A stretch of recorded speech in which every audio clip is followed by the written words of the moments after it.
I'm that type of guy. LL Cool J on my fancy playlist of July 30th, 1989, up 3 from number 6 on my fancy playlist. Well, from July 30th, 1989, hot rotation on MTV back in the summer of 1989.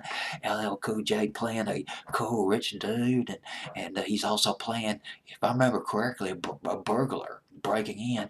You see two shades of LL Cool J reflected in this song. I'm that type of guy. You got that pop flavoring. You got the radio friendliness, which lends itself into the mainstream getting airplay into the top 40, the pop radio stations, as opposed to just the R&B radio stations. And yet, still menacing enough, still badass enough to appeal to the street crowd, to the more hardcore hip hop folks. And I'm not, and LL Cool J can play both sides of the fence. I'm that type of guy. I'm just so bad. I remember, first song I got into by LL Cool J. I'm bad. Back in 1987, boy, that video on Night Tracks, man, that was a fun record to listen to. I loved it. I'm bad by LL Cool J. 9 years old, he was listening to underground rappers. Yes, indeed. 9 years old, listening to Cold Crush 4, Fantastic Romantic 5. By the time he's 11 years old, guess what? First big rap hit comes out, Rapper's Delight by Sugar Hill Gang, late 1979, early 1980. Remember Apache by the Sugar Hill Gang? That was bad too. Yes. 13 years old, LL Cool J was making demos in his basement, sending them out to record companies. When he was 16 years old, he sent a demo of a song, of a tune that he came up with to Rick Rubin of Def Jam Records, one of the founders of Def Jam Records, along with Russell Simmons. And LL Cool J, he called every day. His real name, by the way, was James Todd Smith. And James Todd Smith, he called Rick Rubin every day. Man, did you get my tape? Did you get my tape? Finally, Rick Rubin, he calls back. He leaves a message for LL Cool J's grandmother, and he said, and well, basically, he just got signed up to Def Jam Records. I can't remember the year. It was might have been 83 or 84, around in there. LL Cool J comes out with I Need a Beat, Def Jam's first 12-inch single.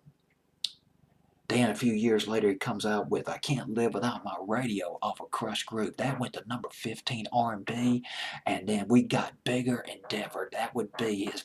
This would explode. This would explode right into the basically into the mainstream. I'm Bad. I Need Love. I Need Love. One of the early rap records that actually went top 20 on Billboard's Hot 100. And there was Going Back to Cali. I don't think so. That was probably one of the more memorable songs off of that album. MTV played the heck out of that one. Now, a team named LA Posse worked with LL Cool J on Bigger and Deffer. And they, four guys in LA Posse, they signed up. Well, it was Russell Simmons who signed them to the Def Jam record label to work with a rapper named, I believe his name was Breeze. What was the name? Yeah, rapper named Breeze. And they worked with LL Cool J on this album, Bigger and Deffer. But on LL Cool J's next album, his third studio album, Walking with the Panther, perfect animal to represent LL Cool J, a panther, just smooth and just goes right to the jugular vein.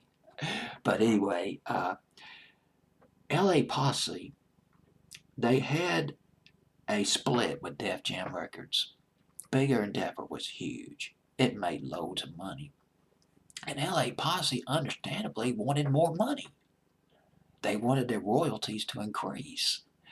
And it's worth noting that LL Cool J got a lot of support with the song "I Need Love" from one of LA Posse's people. It was DJ Bobcat, because "I Need Love." This was he wrote this from his heart. LL Cool J represent romantic love, spiritual love, and and but it just didn't sit too well with some of his friends. They said, "Man, this song "I Need Love," this is Christmas music.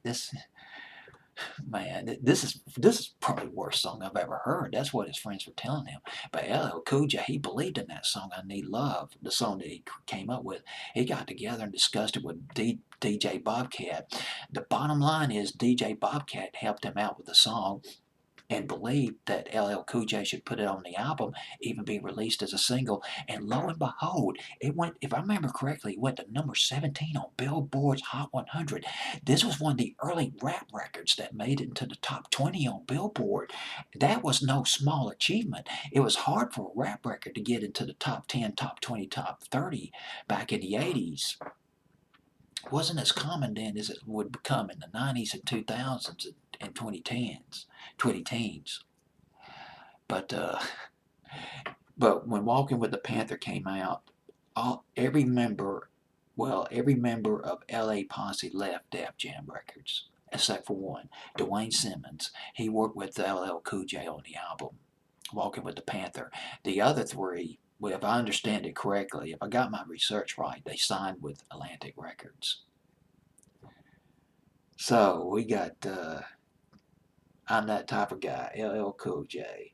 It went to number 15 on Billboard's Hot 100. If I wrote it down somewhere. It was top 20 on Billboard's Hot 100. Definitely a hot rotation record on MTV. And up to number 3 on my fancy playlist, July 30th, 1989.